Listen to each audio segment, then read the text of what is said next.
had a horrifying experience at a friend's birthday party. Give it back. Please return it to me. This story has remained a haunting memory for me to this day. That day, I was invited by Lily to attend her birthday party at her house. I prepared a small gift for her and happily went to the party. However, as soon as I entered, I felt that there was something strangely gloomy about the atmosphere. The air was somber, lacking the lively music of a typical birthday celebration. Lily chatted with me for a while before heading inside. She needed to put away the gift. At that moment, a limping man approached me and struck up a conversation.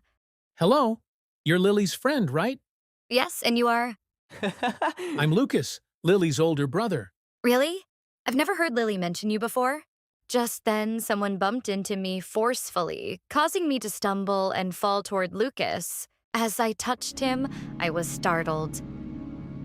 His body was ice cold, completely devoid of warmth. Are you okay? No, I'm fine. I reached for the glass to hide my embarrassment, but clumsily dropped it. The water splashed onto Lucas's feet nearby. I'm so sorry. Before I could finish my sentence, I froze in shock. Lucas was gone. But what terrified me even more was the dried bloodstain left where he had just stood. At that moment, whispers filled the air, sending chills down my spine. What's wrong with her? I don't know. She's been talking to herself this whole time. I stared at them in shock, unable to process what had just happened. Ariel, are you okay? I was just talking to your brother, but I don't know where he went. You said you met Lucas? Yes. He's tall, with a mole at the corner of his eye. Is he your brother? That's impossible! My brother, Lucas, passed away 2 months ago? I stood frozen. Then, who had I just met? I didn't dare think further. I quickly said goodbye to Lily and rushed home. From that night on, I had nightmares every time I closed my eyes. Please return I it to me. dreamed of Lucas strangling me, but I didn't know why. That made me skip school and rely on sedatives for a week. Lily, noticing my absence from class, came to check on me. Are you okay? You've been missing from school? I've just been feeling a bit unwell. Oh? Why is this pen here? I've been looking for it everywhere. I borrowed it from you a while ago, but forgot to tell you. I also never got the chance to return it. This was my brother's favorite pen. Ever since he passed away, I've been keeping it as a memento. A chill ran down my spine upon hearing that. Could this be the reason for everything that had happened to me? From the moment I returned the pen, my nightmares stopped. But the memories of that night remained etched in my mind forever. Have you ever left a bad review for an order? I never thought that a bad online review could drag me into hell. Hello, my name is Emily, 25 years old, a horror fiction writer for a renowned publishing company. I had written countless terrifying stories, but I never imagined that one day I would become the character in a real-life horror tale. It all started last month when I ordered dinner from a small, newly opened restaurant near my apartment building. Starving, I eagerly opened the food container, but the moment I did, a foul, nauseating smell hit me, making me rush to the bathroom to vomit. Even more horrifying, inside the container was something that looked like a decomposing human finger. Terrified, I immediately threw the food into the trash and left a 1-star review for the restaurant. I had no idea that this was just the beginning of a nightmare. Shortly after, I received a message from the restaurant owner. I can refund your money, Kyle, but it will cost you your life in exchange. I shivered at the words on my screen. Was this some sick joke or a real threat? My building had no security. So if the restaurant owner really wanted revenge, he could come straight to my apartment. After thinking carefully, I decided to stay overnight in the room of Helen, my colleague who lived upstairs, to avoid trouble. I had a camera installed outside my door so I could monitor my apartment through my phone. Looking at the screen, I saw a tall man wearing black sportswear and a baseball cap standing in front of my door. I wanted to tell Helen, but she was too focused on texting someone, seemingly unaware of my distress. Suddenly, the man looked directly at the camera, mumbling something under his breath. A large, deep scar ran down his cheek, making him look terrifying. He licked his lips, smirked with satisfaction, and then made a throat-slitting gesture before turning away. I trembled as I stared at my phone screen. What was he planning? I turned to Helen and realized she had been staring at me the whole time. Her gaze gave me an eerie feeling, as if something sinister was about to happen. I forced a smile and asked, "Helen, is something wrong? Why are you looking at me like that?" Helen smiled slightly and said, Oh, it's nothing. I nervously reached for my glass of water but accidentally spilled it on a notebook on the table. Hurriedly, I picked up the notebook to dry it, but a photo slipped out and fell to the floor. When I bent down to pick it up, my heart nearly stopped. In the picture was Helen smiling brightly next to the very same man who had stood outside my door. A horrifying realization struck me. Helen was the one who had recommended this restaurant to me. At that moment, there was a knock on the door. Helen glanced at me before standing up to answer it. Sensing that something was wrong, I quickly opened Facebook and secretly started a live stream before hiding my phone. Helen soon returned, followed by the man from earlier. I placed my phone on the table and looked at them in fear. Helen, who is this? Helen smiled slightly and said, This is my boyfriend, the owner of the restaurant you rated 1 star. I stammered. What do you mean? Did you plan all of this? Helen burst into laughter and said, That's right. I hate your fake perfection. You took everything that should have been mine. Then she suddenly slapped me hard across the face. A burning pain spread across my cheek, making my head spin. Helen pointed at me in anger and shouted, I was supposed to be the best writer. How dare a newcomer like you surpass me? Before I could react, Helen grabbed my collar and repeatedly struck me in the face. Each blow landed heavily, making my head spin as my vision gradually blurred from the throbbing pain. I struggled to stand and asked, If you hate me so much, why did you let me stay here? Helen laughed hysterically and said, Because I wanted to see you suffer, to watch you beg for mercy right in front of me. Enraged, I shouted, Keep dreaming! You're just a failure! Don't blame others for your incompetence! The restaurant owner suddenly lunged forward and punched me hard in the stomach, sending me crashing onto the floor. Before I could recover, he pulled out a knife and slashed a deep cut across my shoulder. I screamed in pain, clutching my wound as warm blood soaked through my thin shirt.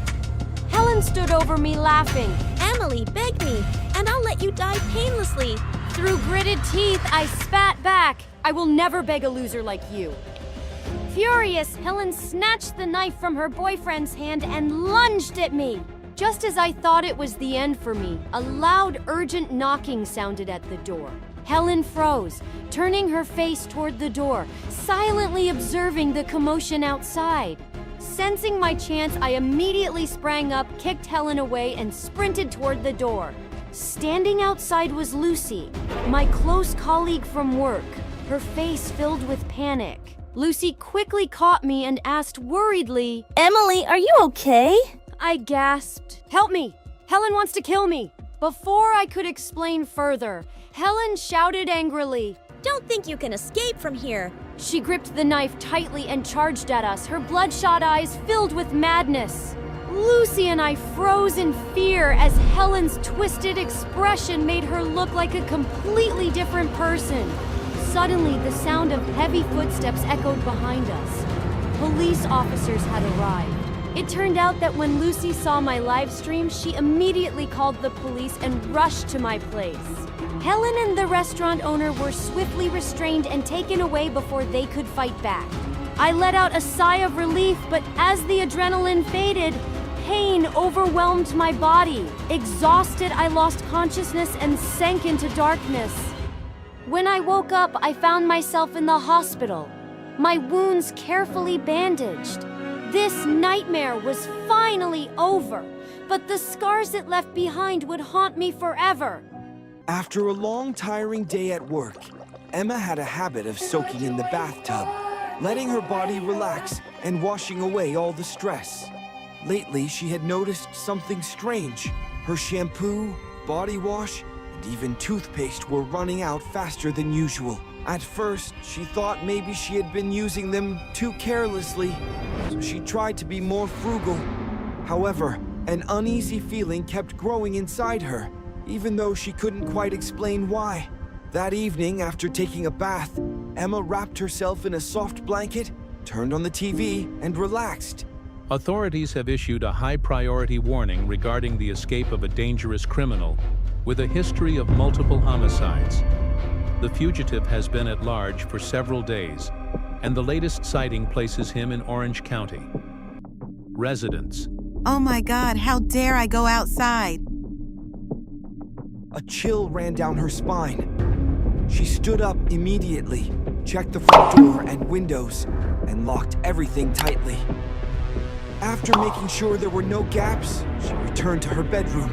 But just then, a faint sound came from under the bed. She froze. Her throat went dry. Her heart pounded in her chest. Holding her breath, she peered into the dim darkness beneath the bed. A small mouse was quietly nibbling on crumbs. Emma let out a relieved sigh and chuckled at herself for panicking over nothing. But just as she was about to stand up, another sound came from behind her. Silly girl. A soft, eerie giggle. Emma's body went rigid. It felt as if invisible hands were tightening around her throat. She didn't want to turn around, but fear compelled her to face the truth. Who's there? Slowly, she approached the wardrobe. Her fingers trembled as they reached for the handle. Taking a deep breath, she gathered all her courage and gently pushed the door open. You sought me.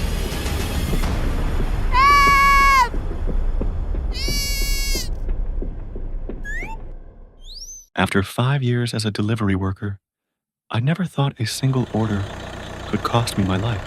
That night, close to midnight, I received an order for 2 servings of chicken rice. The delivery address was a house on the outskirts of the city. Even though I had a bad feeling about it, I had not received a single order all day, so I gritted my teeth and accepted it. When I arrived, I saw an old, desolate house standing alone in the middle of the woods. A cold gust of wind blew against me, sending shivers down my spine. I knocked on the door, but no one answered, so I took out my phone and called the customer. The door is unlocked. Bring it inside. I hesitated, but pushed the door open. The musty smell immediately filled my nose, making me grimace. The air inside was cold, as if no one had lived there for a long time. I have your delivery. Is anyone here? At that moment, the sound of a knife chopping down on wood, thick, heavy, and sharp, resounded from a room inside. I jumped, my heart pounding. Carefully, I tiptoed toward the door, and the scene before me made my stomach churn. A man was chopping a human arm. On the table, severed body parts were laid out in pieces. I screamed in terror. The thick, metallic scent of blood choked my throat, and I collapsed onto the floor. You harmed someone. I have to call the police. Stay and help me, or I'll put you on this table next. My entire body froze at his words. Fear forced me to turn back and help him pack the body parts into black bags. Each time my hands touched the cold, lifeless flesh, it felt as if thousands of insects were crawling over my skin. After we finished cleaning up, he ordered me to dispose of the black bags. Trembling, I carried them to a deserted riverside, tossing each one into the water before hurrying away. But as soon as I turned around, the man was already behind me, gripping a knife tightly, his cold eyes staring into mine. You did well, but you still have to die. I did everything you asked. Please let me go. Let you go? You've seen everything. You can't live. I promise I won't tell anyone. Just let me go. The only way to keep a secret is to take it to the grave. With that, he lunged at me. I dodged just in time, the blade grazing my arm and burning my skin. Enraged, he raised the knife again his grip tightening as he thrust forward. On reflex, I grabbed his wrist, stopping the blade just inches from my face. His strength was terrifying. I used all my force to shove him back, making him stumble. Seizing the moment, I grabbed a rock from the ground and hurled it at his head. He cried out in pain, clutching his head as he staggered. I sprinted to my car, speeding away as I called the police. But by the time they arrived, the man had disappeared without a trace. A few days later, I returned home only to be greeted by a horrifying sight. A bloodied human arm lay in the middle of my floor. On the wall, a message was scrawled in dark red blood. You will have to disappear. Did you really think you could escape me? I spun around, locking eyes with the man. He aimed a gun at my head. Please, I'll give you anything you want. I want your life. In that instant, I grabbed his wrist, struggling to wrestle the gun upward. A gunshot rang out. The bullet struck the ceiling, sending dust falling around us. I jolted, loosening my grip, and he kicked my stomach hard, sending me crashing to the floor. I tried to push myself up, but before I could, his heavy foot slammed down onto my chest, pinning me against the cold tiles. Don't waste your strength. You won't escape. At that moment, my hand brushed against my phone in my pocket. Without hesitation, I yanked it out and hurled it at his face. With every ounce of strength left in me, I scrambled up, shoving him aside as I dashed toward the door. But before I could get far, a gunshot rang out. A searing pain shot through my leg, and I collapsed onto the floor. You little rat. Let's see where you'll run now. I refused to give up. Gritting my teeth, I crawled forward. Another shot rang out, piercing my other leg. I screamed in agony as my body convulsed and the world blurred. Say goodbye to the world. Suddenly, the door burst open with a loud bang. The man froze, eyes widening in shock. Before he could react, a bullet shot straight into his chest. Dark red blood slowly spread across his shirt. Police officers swarmed in, surrounding the house. I exhaled shakily, my body going limp as I shut my eyes in relief. It was finally over. I was rushed to the hospital, my legs soaked in blood. Though the killer was dead, the memory of that night haunted me every second of my life. The images replayed in my mind like a never-ending horror film with no escape.